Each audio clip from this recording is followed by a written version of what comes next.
Devour Feculence, NCAA, March Madness Selection Committee, and especially you, UNC Athletic Director and head of the NCAA Selection Committee, Bubba Cunningham. Y'all asked for it, and so here it comes. Everybody wants a sports rant? Well, I've got one for you. Everyone always says that I am being dramatic when I explain that I feel as a West Virginia Mountaineer fan that my team is cursed. I think that I am right on the money. It's stuff like this, and I try to think, maybe we're not. It's just like the lore of West Virginia fans. And then this happens. This unprecedented event happens where my team gets absolutely screwed. People are calling it possibly the biggest screw job in NCAA history. And when I say people, I don't just mean WVU fans. I mean all the pundits. Even the ones that aren't typically on our side are like, what on earth happened? So March, by the way, March is such a meh month anyway. Like, the only thing it's good for is this tournament that now I won't be watching because the tournament said, you know what? Let's follow the money. So let me walk you down what's going on. Selection Sunday, and I'm glad, Daniel, I am glad I did not tune into that show. I thought I'm just going to follow it on Twitter because I had a feeling, just a little feeling, because as a Mountaineer fan, unless we are solidly in something, there's always that doubt that we're going to get screwed yet again. And guess what? My intuition was right on the money. So WVU, I believe we finished the season at 19-13, which isn't great. It's not terrible. It's not great. But we should have been a lock. Everybody thought we were a lock. It's called bracketology. 111 people in bracketology picked WVU to make the NCAA tournament. And this is the first time, from what I'm being told, in history that this has ever happened and that the team didn't make it. Are you kidding me? And you know what? I'd say, yes, you're kidding me, but it's just another feather in the West Virginia cap. I wouldn't wish being a WVU fan on my worst enemy at this point for the pain and destruction that not only the teams have caused us themselves, but everybody else just hating on us. So essentially what happened was that we got screwed. We should have been like a 9, a 10 seed, and I knew it when it was coming down to it. I thought, oh my gosh, we have one region left, and I'm seeing the teams that are left. So UNC, I think, was already in at this point. And I was like, well, okay, let's follow the money trail there. And again, he apparently is not in the room when the selections take place, but please. And why on earth are athletic directors on this committee anyway? What are you doing, people? Stupid. So let's see. Texas, no, they are not my favorite team, got in. Would Texas have been in even as a big team if they were in the Big 12 with this whole SEC conspiracy that I'm seeing? I'm not exactly sure on that either. So yeah, WVU got absolutely screwed. Screwed beyond belief. It might be the angriest I've ever been at West Virginia University getting screwed over. So let's walk us through it, shall we? Okay, here we go. All right. So UNC AD and head of the NCAA Selection Committee, again, Bubba, what a name. They had an outstanding year, and unfortunately, Tucker DeVries was hurt, and player availability was something we talk about quite a bit. That is the most gaslighting comment I have ever seen. Tucker DeVries didn't play. I think his last game was like early December. So if that's the case, why on earth are we even bothering with this? Why are we playing any of the games? We should have just forfeit the season. If that had happened in, say, February, I could be like, okay, maybe that's an excuse. I believe Mad Dog Christopher Russo pretty much said the same thing that I just said. Like, what? Like, stupid. Like, did you even watch anything, you morons, you imbeciles? Everybody is now dumber for having listened to what you just said. Okay, so let's walk us through the next thing here. All right. WVU is listed as the very first team left out of the NCAA tourney. WVU had 6 quad 1 victories this season, which I've been told time and time again by these so-called analysts and experts are very important. All right, the last 3 teams in, UNC, hello. Can we just, you know what, I would respect it more if they just said, I'm not even a UNC hater, I want to point that out, but if you root for this team, you know they're a blue blood. Everybody knows it. We know it. You know it. We all know it. I would rather than just be like, you know what? We want people to tune in and watch. It's a rough economy. We need the hits, the views. UNC's got that money, baby. We got to put them in. So let's go here. The last 3 teams in, UNC, Xavier, don't even get me started on them, San Diego State had 5 quad 1 wins combined amongst them all, while WVU had 6. All right, so yes, WVU might be the first team ever since net became a thing, whatever that is. Sorry, I don't know everything, but I know we got screwed. To have 6+ quad wins and 0 quad 3, quad 4 losses, but did not make the tournament. Quarter 1 records among bubble teams. West Virginia 6-10, missed. UNC 1-12, last 4 in. Xavier 1-9, last 4 in. Like, what are we even doing here? WVU not making the NCAA tournament at all is utter madness, pun intended. West Virginia, like many teams in the field, is a flawed team, but deserved to be in more than many who got in by resume. 19 overall wins in a tough conference, 6 Q1 wins, and 3 top 10 wins is a better resume than teams in the field. There is no objective way to even debate this. Agreed. Oh, here we go. Mad Dog said, you can't have that team play all year, and now you tell me they're not going to make it because DeVries is out? I can't even talk right now. I'm so mad. Can't pronounce anything. That's not a fair, just like Mad Dog. Tremendous. That's not a fair thing to do. So basically, like, why did we even play the games? Why did we even play the games? I'm just so confused. All right, so signature wins. UNC had UCLA. WVU, we had Gonzaga, and you all know how I feel about them. Not a fan. Arizona, Kansas, at Kansas. We beat them at Robert Huggins couldn't even beat them at Kansas. Iowa State. So, yeah, seriously, just crazy. And I don't know why. I'm really sure the whole Texas of it all is because, again, the moneymaker. The only team, again, in the bracket matrix that every bracketologist predicted was in and didn't make it, you guessed it, WVU over here breaking records again. West Virginia University, taking the darkest path when there's seemingly no path. That's my team. And I hear you. I hear you. I see you. I've been a Mountaineer fan for 100 years, and it does not surprise me, somebody said. Let's see here. UNC's athletic director is chair of the selection committee. The Tar Heels are gifted a spot, and West Virginia gets screwed as a result. Fun stuff. Committee absolutely glazed the SEC with this bracket. I think that's probably the whole Texas thing. West Virginia got snubbed. And a tweet by yours truly. And when I dramatically declare that WVU is cursed, this is what I mean. It was an up and down season, but we did deserve that spot. And I've got some more for you guys too. Here's another bracketology thing. I think this was Indiana had many holes, I get it, but UNC and Xavier have 0 factors that are better than West Virginia. West Virginia had the best non-conference wins, best road wins, similar resume metrics. West Virginia got screwed, period. Once again, sitting athletic directors should never be on any kind of selection committee. And yeah, that's a lot. You know what I was also thinking too? Because sometimes I'm like, okay, maybe it wouldn't be the first time WVU fans overreacted. I'll admit that. But then I'm seeing all these people that I don't even like, these commentators talking about how we got screwed. I'm seeing all kinds of Pitt fans having our backs, being like, okay, WVU got totally screwed. So it's March Madness. You are dead to me. I will not give you a cent. I don't even dislike UNC, but sorry, you got in because of who you are, and I won't hear anything else of it. In Texas, just horns down. Let's go Mountaineers. Devour feculence. We'll talk about what that means later. March Madness, selection committee. Everything is terrible. I will not watch this tournament. And yeah, that it's just, this is just life as a WVU fan. I don't know how we just keep getting just completely screwed by all this stuff, but that's my rant.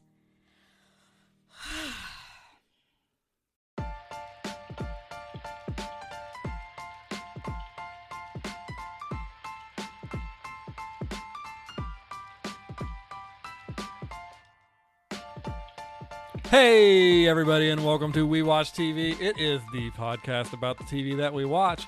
This is episode 98. I am Daniel. She is Hope.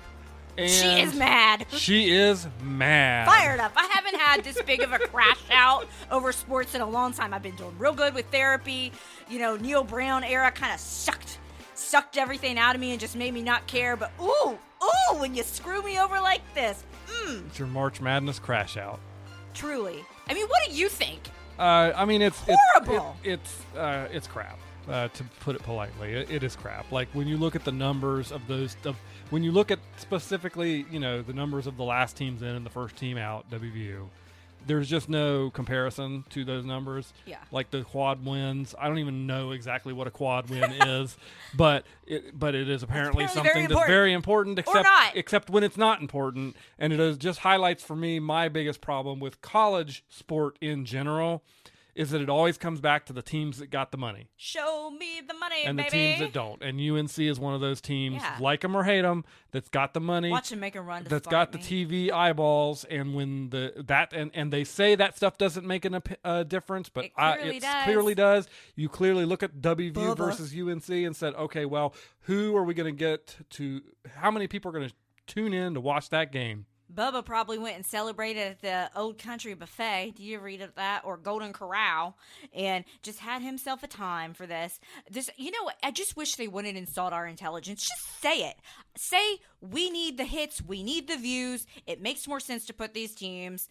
And don't insult my intelligence about trying to make up like excuses. That's all I ask. Don't insult me. It's just dumb. And again, this was an up and down year for WVU. Now, I didn't think they were going to be a Final Four team, but they deserved that spot, and it's the injustice. It's the injustice of it all, Daniel. It was not the luck of the Irish this week. Yeah, speaking of the luck of the Irish, happy St. Patrick's Day to everybody who's tuning in. Day late. Hope you had good, fun, safe celebrations. I went to the dentist. That's how I started my St. Patrick's Day. No cavities, though. Well, hey, you can always celebrate that. They were like, how was your weekend? And I was, they always ask you questions when, like, the instruments are in your mouth. And it was all they're like, knuckle deep in your mouth, yeah. Just start, like, throwing fists about WVU. But I didn't think anyone would care that much. Hopefully you guys do. And if you don't, you should. Everyone should care about the injustices of the world. Absolutely. Do you want to tell them what devour feculence means, or are we going to hold that? Well, let's hold that until we get to the discussion of the television show that is contained within.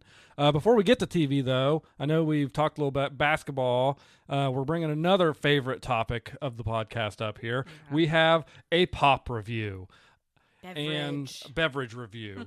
And so I'm holding in my hands here a 0 sugar Coca-Cola orange cream. Hope's already opened hers. I haven't tried it yet, I'm going to give everybody the opening.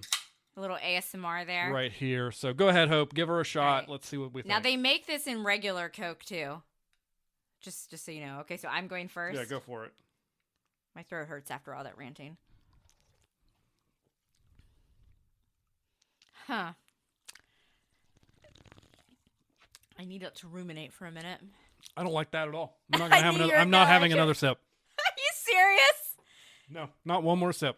You don't like it at all. I don't like that at all. Did you ever like vanilla Coke? It was fine. Now maybe this is gonna sound odd to me. I like the orange cream flavoring. This would be better with like a Sprite. Ugh. Like an orange cream. This is better than the Oreo one. The only thing I could remotely see this working with is an actual float. If I had some orange sherbet and just poured it over top of that, that would actually probably taste okay. I would do like vanilla ice cream. Or vanilla, yeah. But that drink, that's bad. You really had to say sherbet. You have a sherbet. Did I say sherbet? Did I manage it? You really tried. Oh, wow. Maybe. I don't know. Normally I just go sherbet. I'm just crashing out over here. This is not a beverage. I think it's better than the Oreo one. Do you not think it's better than the Oreo Coke Zero that we tried in the fall? Well, yeah, but the Oreo Coke Zero was like drinking battery acid. You know what? Let's send a case to that Bubba guy. He probably likes it. Probably so. This is one that he's probably a Dr. Pepper fan. I wouldn't pair this with like a meal, but like you said, I could do it in a float form or just like to casually sip on. I couldn't. It's okay. No, thank you. No, thank you. I'm glad that we bought a whole 12-pack. It kind of hits though in the fourth sip. Yeah, it's not very good. So, Okay, well, the great reviews are there. I'm giving it an F. What's your rating of So the we're pop? not doing a scale 1 to 10. We're doing it A, B, C, D. We change it up every time. Okay. It's like Buzz. A, D. What do you? I would give it a. So you're giving it an F. I'm giving it an F. Don't I like do it. not like. I'm not having another drink. I don't know what we're gonna do with the rest of it. We have a whole case too. I didn't think about that. I'm gonna go ahead and give it a C minus. Ugh, I didn't gosh. just like All it right, as that's much as you. Putrid. You is know what who I think give of an it. F though? What's that? The NCAA Selection Committee. We know, Hope. We know. But you know who I give an A? Who's that? HBO shows right now are knocking it out of the park. Before we get into our current shows that we're discussing, I have an announcement. Hacks Season 4 is coming out on April 10th. I got to get you, you've seen a couple episodes here and there. We got to get you fully caught up to understand it because this is in my running for best thing going. How many episodes do they usually have a season? I think the normal amount, like 7 to 8, maybe Okay. 10. That shouldn't be too hard. And as we'll discuss later, Daniel can finally understand how it is easy to watch a HBO show. Well, especially if they're not like a full hour. Like, yeah. Yeah, you can blaze through that stuff. All right. So speaking of HBO, The White Lotus. This was episode 5, season 3, episode 5. Yeah. I mean, it's just, at this point, it's Sunday night Walton Goggins hour, 2 hours, because these shows are both, we're going to talk about 2 shows that are now coming on at the same time. I'm just in my Walton Goggins era. Yeah. Like, I just want to consume all media that he is in. I want to see him in everything. I just love him. Go outside, nerd. But we talked about this. So this is White Lotus, season 3, episode 5. We talked about this off air a little bit. Yes. This Mike White, the creator of this show, genius, made the most uncomfortable hour of episode of television I have ever seen in my entire life. I was exactly it was the most, as you said, uncomfortable, unrelaxed episode, but yet I couldn't look away because it's such a great show. I was just uneasy, on edge the entire time. So it really picked right up from where last week left off. And we have some of the crew going on the Moonlight boat party. We've got Rick going off to, I guess, avenge his father. We've got Belinda. She figured out Greg/Gary's secret. And then we've got the 3 kind of like middle-aged ladies trying to, live it up and recapture their youth. And then we've got, let's just go ahead and start with him because he's the worst one. Okay. The world's worst security guard I have ever seen. Yeah. He had the gun bad. in the last week. Timothy, a.k.a. Malfoy, took it, and we all know this. Even the security guard dude knows it. So he goes back and he looks at the footage. He sees the dude take it. So we're like, dude, you're the security guard. And he just, barely approaches him at dinner or whatever. He waits through the whole dinner until Tim gets up to go to the bathroom. What's going on? He follows him to the bathroom. He walks in the door, and instead of walking up and basically It's like saying, excuse me, sir, patting we him need to down and search be you like, I'm for a security, minute. he's just like, I think you have something I want. And Tim's just like, I don't know what you're talking about, and walks off. And it's just like, and he's just, that's it. You're not going to get with Mook. You are terrible at your job. You should just go work for the NCAA Selection Committee, it being that awful at your job. Go away. So, moving on with him, we finally have the truth revealed about Piper. No. So, Piper sits down with Mommy and Daddy and says, you know what? I want to stay here. There is no thesis. I want to go live in this monastery for only a year. But you're not a Buddhist. You want to live in Taiwan? That's what she said. She did not say Thailand. I didn't catch that part. I didn't realize that she just said the wrong country. And then she's, when she goes, well, it's really safe. The guy that runs it wrote a book. Charles Manson wrote a book. Bill Clinton wrote a book. Hillary Clinton wrote 5 books. Somebody give Parker Poser her Emmy. Am I right? Yeah, she's really doing a great job. And I'm out of lorazepam, so I'm going to have to drink myself to sleep. Meanwhile, Tim's just completely checked out. Barely even listening. Barely listening because he's contemplating, using the gun that he just stole from the security office on himself later in the episode. Which is not great. No. And just really doing it, and he would have done it, it looked like, until Victoria, that's her name, Victoria Ratliff, Parker Posey's character, walked in, Timothy. Yeah. So, Okay, so they're the sane members of the family, if you can believe that. And then we have, let's go ahead and address the elephant in the room. We got the brothers, the flowers in the attic vibes. They are back. I don't like it. And I don't like it. I hate it. So they're with Gary / Greg's girlfriend, wife, whatever she is, paid lover, I don't know. And our wonderful, my beautiful fellow Aries, Miss Chelsea. And we think that the boys are going to hook up with the girl. They're like, Saxon's going to try to get with Chelsea. And I don't think Chelsea's going to bite, even though she's kind of mad because Rick didn't answer the phone. I think she's just kind of there to try to party. Yeah. I hope she doesn't touch him with a 10-foot pole. And then the other girl's like, I really love it, like doing younger men or something. Which is very uncomfortable, but Again, that's not really... That was the episode, was being uncomfortable. That wasn't really the most uncomfortable part. The part that we've all been hoping wouldn't happen did. So they are all like partying and they took some pills. Although the internet being as savvy as it is, do you think that Lachlan, whatever, I didn't took rewatch the pill? the clip yet to see. So. I noticed the scene they're talking about. It looked like I thought he was just like spitting out part of a drink, but now people have zoomed in on it as the internet does. So I don't know if the actor was just acting like you're stumbling around being drunk or if it was intentional and maybe he was spitting out the drug. But Saxon wasn't going to take the drug until they basically convinced him to. And then they're like, you guys should kiss. And I'm like, Daniel, would you kiss your siblings? I would not. Absolutely. Not even for like $1 million. No, that's weird. That's dumb. That's odd. Odd behavior. Beyond odd. And they're just like, okay. So they kind of peck. And then the little one, Lachlan, just goes in for a bigger smooch. And I feel like Saxon's on drugs at this point, but you could see in his face and body language to me that he was just kind of like, all right. No, he's not happy about it. That how you read the room? Yeah. So all this time, I still hate Saxon. Correct. Do you? Like, they're not her. Like, Victoria, I feel like, hates Piper and thinks her boys are perfect. Guess what, honey? They're not. But now I'm really thinking that maybe Saxon is just your typical frat boy, douche type behavior, like meathead. And I'm thinking that Lachlan is the one that might have some issues. And the power dynamics, I think, have switched now. That he went in for the second kiss. It was very weird. How do we think, what's going to come about of that? Like, I just,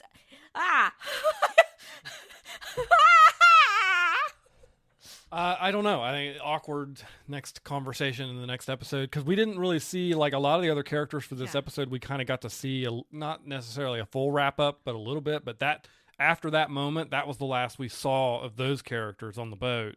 Chelsea's face in that scene when they were kissing was everyone's face. You see, she was like this, like you guys can't see, but I just made a face at Daniel. I feel like Lachlan too, like clearly I think the character is struggling with his sexuality. That doesn't mean go make out with your brother. What are you doing? So I don't know, and I'm uncomfortable. The whole situation gives me major ick. My opinion on Saxon being a jerk did not change, but my opinion on who's the creepiest one in the family did. Yeah. Like I still don't like Saxton, but he seems to be not as nefarious as he came off. Not to say nefarious, because like again, the other one's just a kid who's trying to figure himself out. Ain't the way to do it, buddy. Kissing your brother is not necessarily the way to do it. So. Just no. But who knows what Mike White's going to have in store next week? I can tell you one thing: Mike White absolutely nailed female friendship dynamics. The whole time. Okay, so we've got Jacqueline, we've got, I think, Katie, the one with the short hair, and I forget what the other one's name, the other blonde. They're all blondes. So they're out partying with the guys, one of the guys that works at the hotel, and all the week, Jacqueline's been trying to encourage the other one to, like, hook up with him because she's, like, the single one. And I'm sitting, and we all know the reason why she wanted to go out and party was she wanted attention, she wanted to feel special. Whoever her partner isn't answering her calls, looks like he's ghosting her. And all this time I've been waiting. I was like, she's going to like hook up with him first to get the power back and to feel special. And lo and behold, she did it. And the whole scene at the nightclub was executed perfectly. From Jacqueline looking around to see if other women were looking, and then her getting that like devilish smile that she was the center of attention and other women were supposedly jealous of her. Absolutely perfection. That entire scene, made me never want to go to a club. You never were into clubbing, were you? No, and every time I see a club depicted in fiction, it looks like my decision making about not going to them was 100% correct. In my youth, They I did seem enjoy loud. the club scene. But People were there being annoying. I feel like I would have been more Katie in this episode. They're It's- like, are we going to go home now? It's dark. It's like an Abercrombie store. Like, dun, dun, I don't want to be in those. dun, dun. I know you don't. So, yeah, I don't know. And I will address something that I have seen some comments come up. You know, they had the political discourse conversation, and some people were like, oh, it's just bias against one side. I felt like the girl that, I'm not going to put his name on the podcast, the supporter of one political figure that, you know, very controversial, I feel like she came off the most likable of the friend group. In this episode, Yeah. yes. Yeah. Like, she was the more mature one that was like, okay, can we just go to bed? Like, Especially she wasn't taking... When they brought the drinks over, I was like, oh my gosh, you didn't even see them get the drinks from the bar. Do not drink that. And she was like, I'm not drinking that. Especially considering that she and one of the other, like, of the three ladies, she and one of the other are attached to partners. Yeah. So there's only Jacqueline, one of them that is single. The single one is not the one that hooked up. That was so Jacqueline. it's like, what are we doing here? What end does this go Jacqueline wanted to feel validated. She wanted to feel superior, and including superior to show her friends that she's still the hot one. She's the it girl. She could get it. And the whole time she was pumping the one friend up, like every previous episode, I've just got this feeling. Did you probably didn't even think anything of that because you don't speak. I don't Mean speak Girl. Mean Girl. Yeah, I guess. I was like, she's gonna absolutely. I'm gonna wear that one as a badge of honor. So now my theory that he is dating Mook is out, or I mean, he still could be.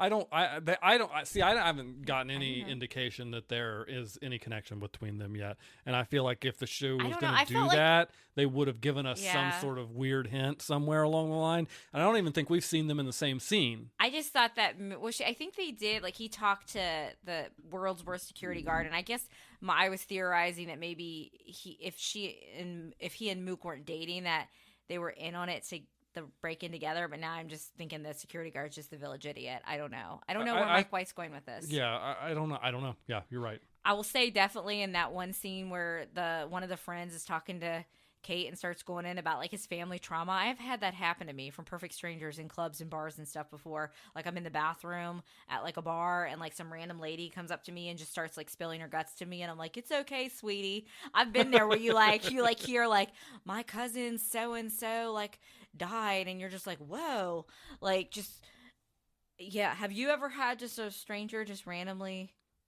And you're just trying to like talk to me, yes, not spill their guts. They just talk to me about other random stuff. Your interactions with strangers, people always assume because you're tall that you'll help get them something off a shelf. Yeah, at a store. I'm the tall guy that the ladies always ask, "Hey, can you get this down for me?" And that one time at Walmart, you made the mistake of wearing a blue polo and khakis.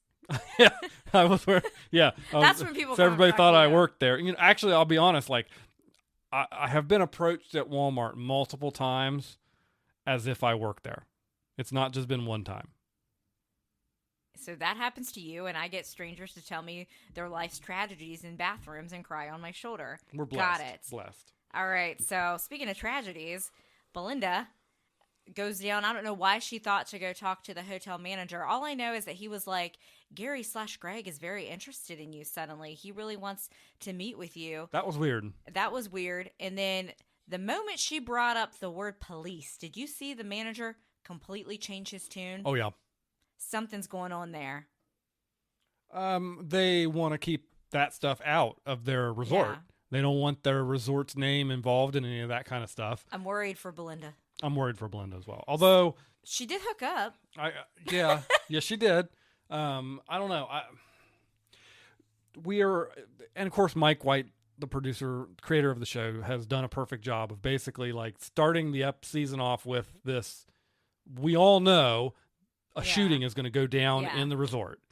And I think her son is showing up in next week, the preview for next week. And so like, and multiple times now they just continue to show us conflict. Who could it be? Because now we've got Tim running around with a gun. Yeah. He hasn't used it on himself, therefore he has one. And I'm concocting in my mind, what if he ends up stopping the shooter and becomes a hero?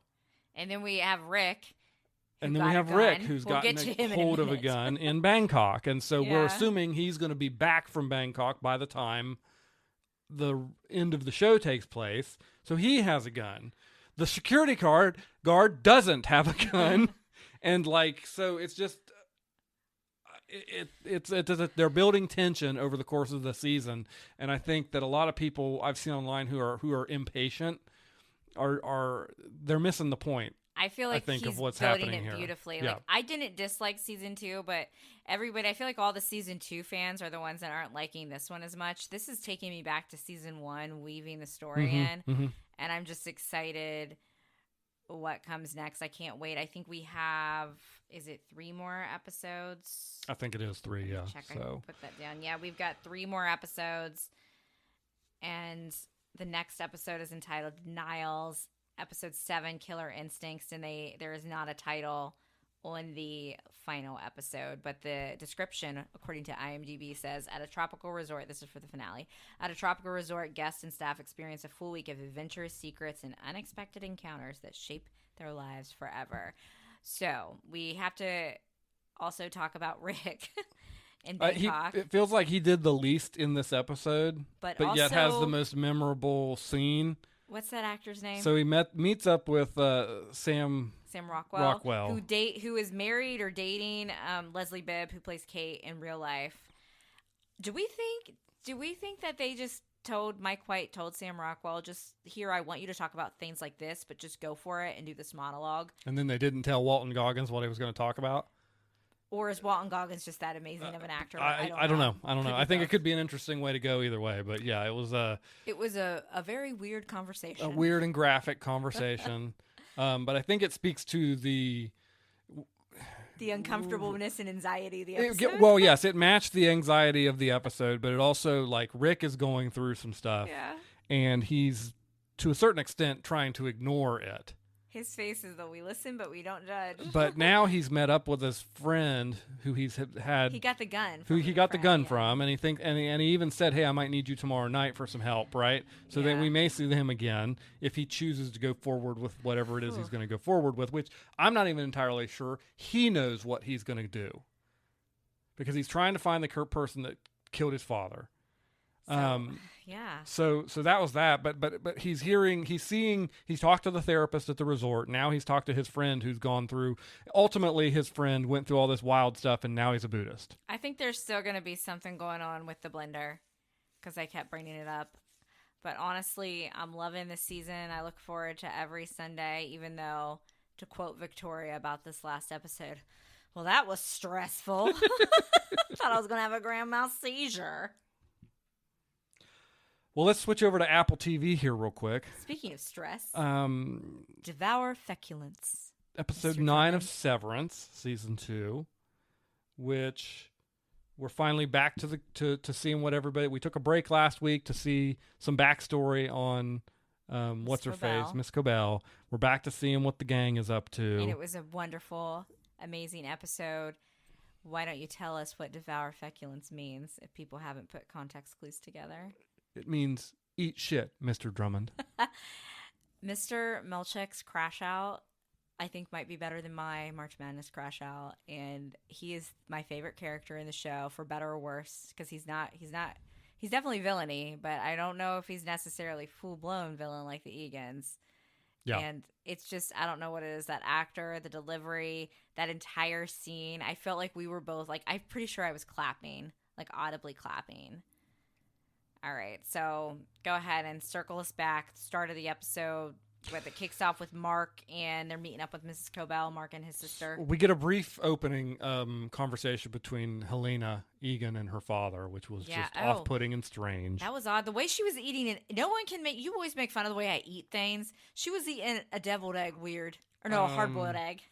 And she also said something that I didn't pick up until after seeing some TikToks on it, that she said, we're having somebody with a last name of B taken care of, which I think we should interpret that that's Irving. Yeah. And so later in the episode, we see Christopher Walken pick him up, and we find out that Christopher Walken, essentially, his character was either a strong man that takes people out, or at least he drives them to the place where they're going to be taken out. But he chooses instead. That was sad. He chooses instead to take Irving over to the train station and give him an opportunity to try and escape. What about chemistry, though, with that ship? Oh, man, gosh. That is just like... Top notch. Top I think notch. They have more chemistry than Mark and Helly. What about you? Yeah, the actors, Christopher Walken and I can't remember his name. Barton Fink. Barton Fink, yeah. Their chemistry is off the charts. Yeah. So we got that going on. Mark and his sister meet up with Cobell and kind of have a conversation about what can we do here. And they don't really accomplish much. They're on their way to one of the birthing cabins that you could go to if you were severed and you didn't want to, experience the pain of child labor. And they know that if they take him into that cabin, they can wake up his Annie. Yep. I felt like he had to call in sick to Mr. Milchek because they're all angry with Milchek, like, where the heck is Mark? Where the heck is Mark? So Milchek's dealing with all that while also having Mr. Drummond down his back. And basically Mr. Drummond's like, this is all your fault. And that's when we got I've said it like 50 times. You say it. Devour feculence. Yeah. Because essentially what Milchek says is, hey, Drummond, I'm responsible for the severed floor. You're responsible for everything outside the severed floor. Yeah. So Mark not showing up to work is not my problem. Exactly. That's your problem. Exactly. So I'm interested to see where that leads. And then Helly's trying to figure, what is Helly? Helly's trying to Helly got hang in there, Dylan. Yeah, Helly got the note from from Irving, and she is attempting to memorize the map that he wrote for her on how to get to the black elevator that takes you down to a different floor. And we know that Gemma is on that floor. Yes. So it was a setup episode, but it was a good episode. But it leads off with her down there on the severed floor memorizing the map. Somebody approaches her from behind, and we think it's Milchek at first, just trying to be like, probably like, hey, why are you still here? But in the very last moments, it's revealed it's actually her father, creepy daddy, and he says, "You tricked me," addressing her as if they've spoken before. Yeah. So that's where they left it. Weird. Oh, and speaking of crashing out, Dylan. Oh yeah. Basically Can't forget kissed whatever his wife's name is. We just call her Elizabeth from New Girl. And she finally came clean to Outie Dylan, who got mad about it and was like, no more. Because it's going back to the thing of your Annie and your Outie. Are they you? Are they two different people? I really think that my Annie and Outie would hate each other. I mean, don't you think so? I think so. I feel like the stronger your personality is, and I can admit it, if you guys haven't noticed, I have a strong personality. Sorry. I feel like we would not get along. Do you think you would get along with your Annie Outie, or would you just be more like Mark? I'd probably be more like Mark. I don't know, but it goes to the central themes of the show, which is like, what makes you you? Yeah, exactly. Is it just your memories and your lived experience that makes you you? Is that it? So is Dylan done? They showed him turning in his stuff. This is our Dylan that we've gotten to come to know, Annie Dylan. It's almost like he's essentially like offing himself if he never goes back in that building again. When you request, the request he's made is essentially a suicide. Did we see him completely walk out of the building? No, we saw him get on the elevator and the elevator shut, and we don't know what happens after that. I'm guessing we'll see him again. And again, we also have to remember that Outie Dylan really needs that job. Yeah, exactly. So it's not just as easy, because they said we won't see you again unless your request is denied. So it's not just as easy as quitting for the innies. Exactly. So what do you think was going on with the whole thing to bring in the wives? I felt like they thought they could manipulate Dylan for their good. They did. And it backfired. It backfired for sure, yes. So much. So let's see here. We have the question of the little girl. What's her name? The little girl manager? Oh, Mrs. Wong. Mrs. Wong answered. And I felt like they sort of answered that in the Miss Cobell episode, that they essentially take children as like fellowships interns and like raise them within the company. So her like fellowship ended and she gets on a bus. So I felt like they did kind of answer, why was there a little girl working there? Yeah. But I also saw something on TikTok, and I haven't gone back to explore it myself. So again, be careful with TikTok theories. TikTok can have some wild theories. Mrs. Wong is not one of these, but I do think we have one of these on the show that hasn't been revealed to us yet. Ooh. It was noted in, and I can't remember, I think Mr. Drummond may have said it, that somebody is one of Cobell said it as they were going into the birthing retreat, because how they tricked to get in there was just Devin is pretended to be pregnant, and she said it's one of Jamie's, as in Jamie Egan, as in he gets women pregnant on a regular basis. Ew. I think Cobell Daughter is actually his daughter.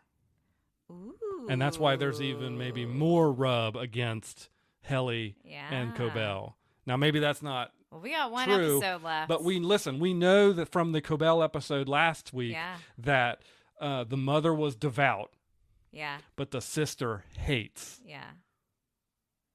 So what do you think, though? What do you think is going to happen in the finale? Finale predictions. Oh, I have no now. idea. I want to know where the goat people come into play with you're everything. not going to find anything else out about the goat people. What is going on there? A lot of people on the internet seem to think, and I think this is a reasonable way to go, but I also think it just could be completely, utterly useless. I think a lot of people seem to think that Gemma is an experiment to try and see if they can transplant the consciousness of a dead Egan into a live person and bring them back. The manner in which they're taking to get there seems completely ludicrous. Well, the final episode is called Cold Harbor. And we've been building to that all season. I don't know what's going to happen because I couldn't. But I'm excited because like last season, I couldn't have told you. I couldn't have expected what they ended up dropping on us last season. But I did though. With Helly. I did. I never trust anybody. The greatest of all time. You know, I'm right, unlike the selection committee for March Madness. All right. So, yeah, I don't know what's going to happen, but I'm pumped. I can't wait. And I'm also sad that this will be our last Friday with Severance. I really hope that we don't. From my understanding, they had to wait a while. Like, we just started watching Severance last year. The original first season came out in 22. Yeah. Please don't make us wait that long. Yeah, I hope we don't have to wait that long. And if when you do know that the show's coming back and you know it's filmed and you have promo images, don't be like Strange New Worlds and not tell us when you're going to drop. There's me getting your Star Trek stuff in. It's got to be soon. It's got to be soon. All right, we're going back to HBO now. Right, ready? Mama told me not to. I did it anyway. Misbehaving. I'm so glad that I finally know the context of this song and go outside, nerd. Because I feel like I have been quoting the Righteous Gemstones for over a year at this point. I haven't even gotten to the "There Will Come a Payday, Hallelujah," but I've been singing that song too. I think it might be coming up in season 2. But what did we do in one day, Daniel? We watched season 1 of the Righteous Gemstones. And they had me sold before they rolled the credits in the opening episode. They start off in China because it's like the mom's wish to have, I guess, them go like minister in China or something. And they're playing Awesome God. Everybody knows that song. That's a good song. And they're baptizing in a wave pool. And then somebody accidentally turns on the wave pool. Yeah. And I'm like, okay, we're in for a treat. And I don't know about you, but I've been to like events where a lot of this like gospel type music came, and sometimes, you know how I say like the country West Virginia in me comes out? Apparently so does the gospel, because I'm just clapping my hands on, like, it's just like I can't instinctually not clap and like move about. What about you? I don't have that same sensation, no. But you have been to events like that. Oh, I've been to plenty of events like that, yes. Like you said, I've never been to one, but you've been to revivals. Is that what they're called? Oh yeah, we used to have them like every spring or something. Because like at the end, the last episode, you're like, ooh, a revival. You're like, we used to love the revivals around here.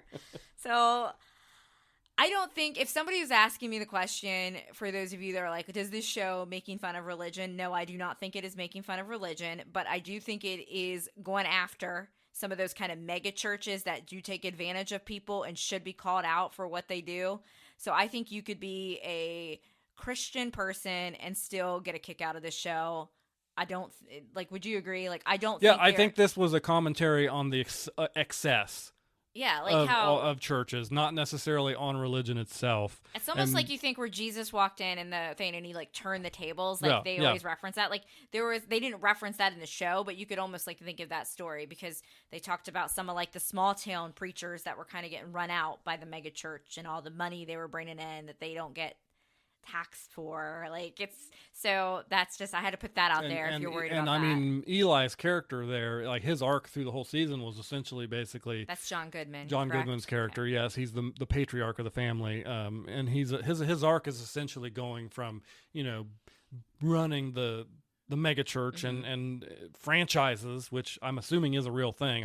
I'd never heard of that before, to a point where, you know, his taking a criticism that his father had put on him years ago about all you need is four walls in the book. And can we talk about his dad? We only saw his dad in yeah. one episode, but that's Walt Scheel from Christmas with the Cranks, and he's been like he has been playing an old man for like 30 years. Is he like Barry Corbin from One Tree Hill, Whitey, that also played Cam's dad? That just, I've always thought he was the same age no matter what decade it is. It has to be. It has to be. Yes. Got it. It makes you wonder how old he really was as Walt Scheel in Christmas with the Cranks. I bet it was not as old as what we're thinking. Probably not. So yeah, I it was hilarious. Again, Walton Goggins. Walton Goggins. I think if you've ever seen anything, so Danny McBride is the main actor of the show, but he's also a producer, writer. If you've ever seen anything Danny McBride does, it's great.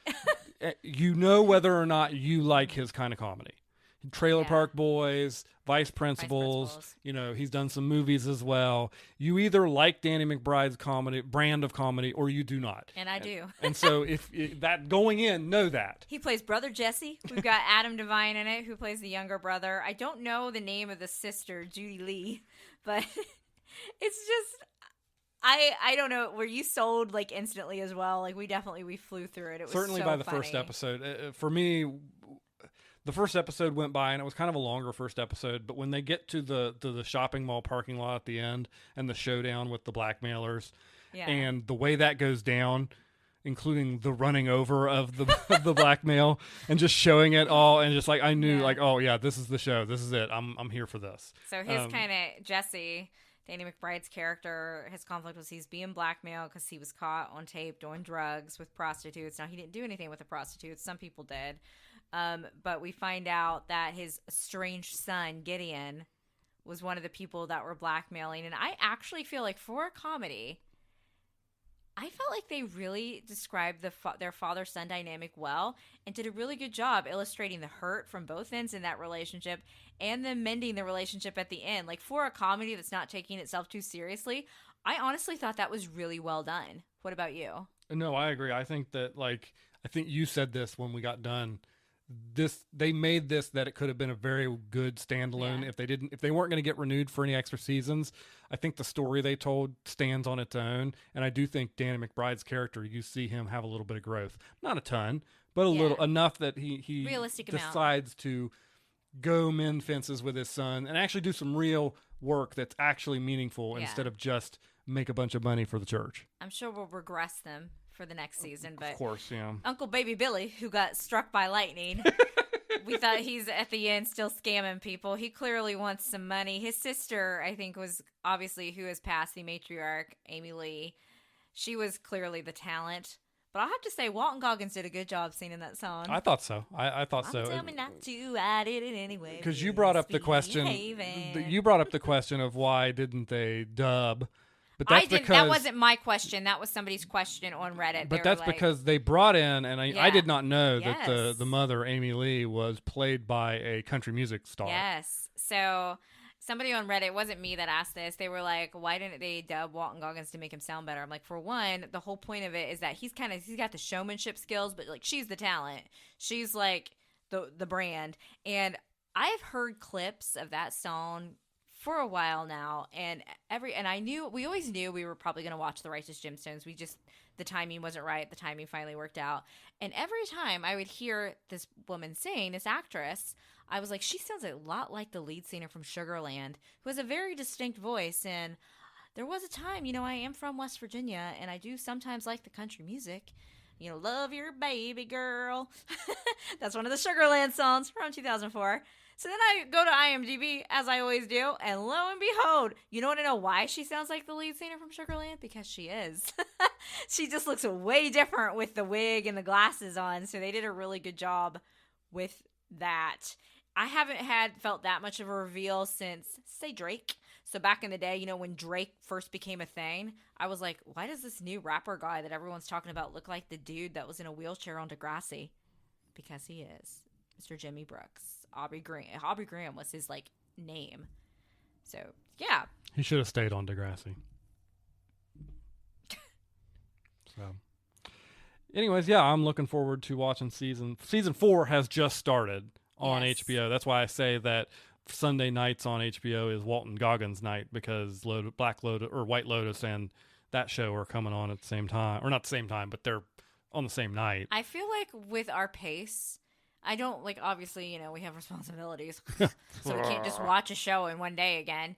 But I could see us reasonably getting caught up to catch the end of season 4 live.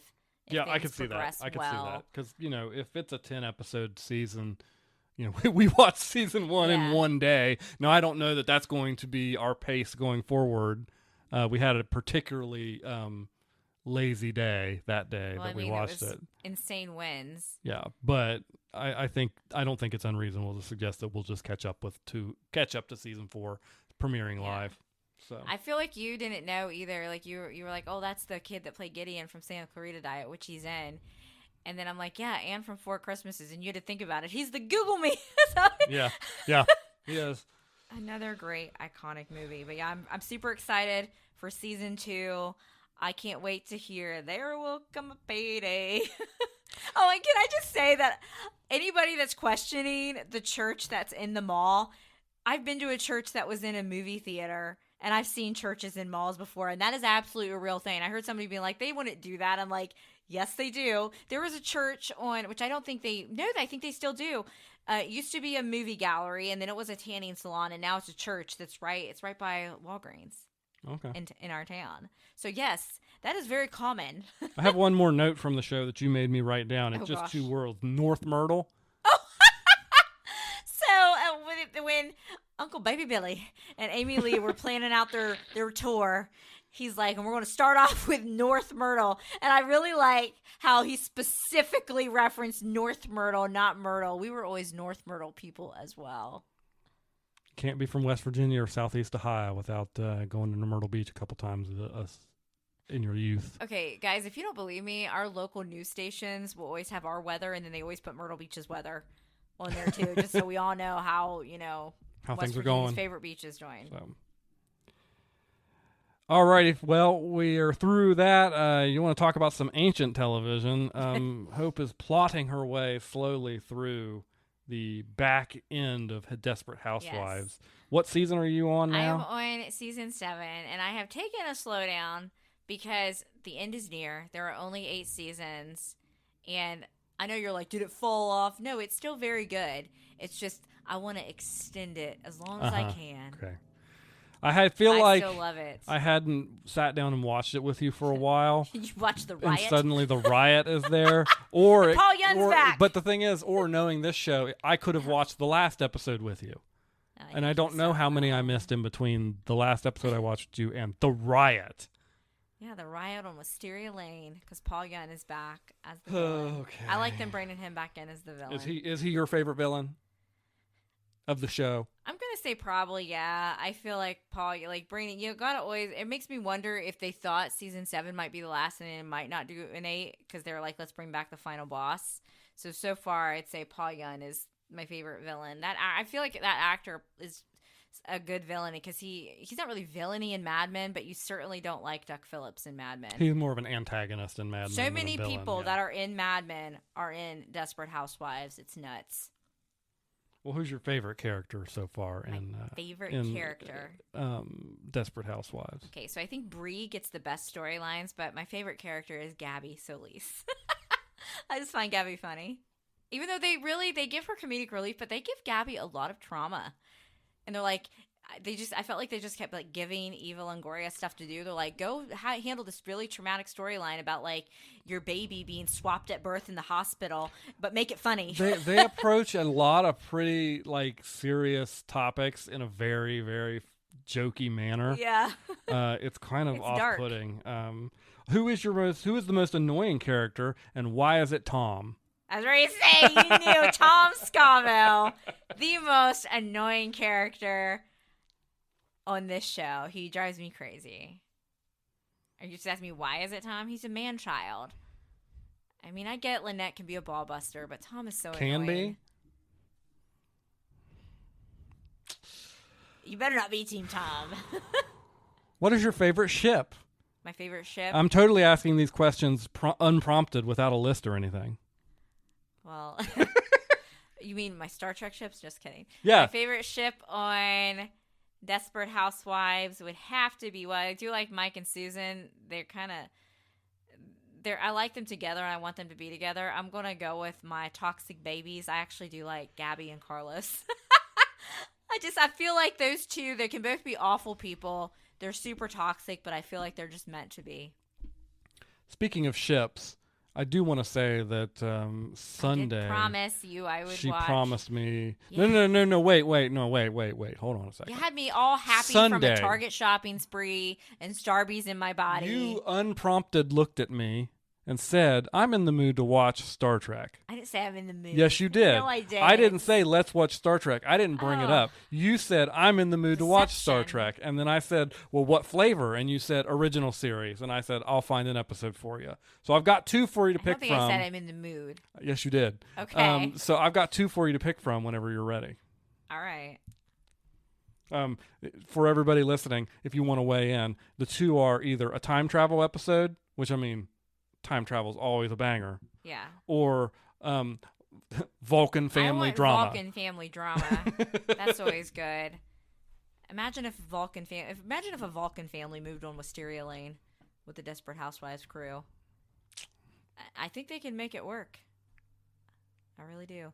Oh, I did have one thing to say because I'm really trying my hardest to turn this podcast into a Muppet Christmas Carol podcast. Speaking of things almost ending, it's almost time to say goodbye to the Muppet 3D at Hollywood Studios, and they're going to be retheming the rock and roller coaster that currently features Aerosmith. How about some backstage passes? They're going to be retheming that to I Muppets. love that idea. So, and here's my thing. All the holiday overlays, could we please do a Muppet Christmas Carol overlay during like the November and December months? Here's the thing: they don't do holiday overlays at Disney World very often. They do the Jingle Cruise. That's the only one I can think of. Well, then give us this. I mean, yeah. At this point, now that you're making it Muppets, I don't know why you wouldn't. But yeah, I don't know what they're thinking. You're doomed, Scrooge. Doomed for all time. And you know who else is doomed for all time? The NCAA selection committee. So I hope everybody has a great week unless you're a member of that committee or your name is Bubba, whatever that guy's name is.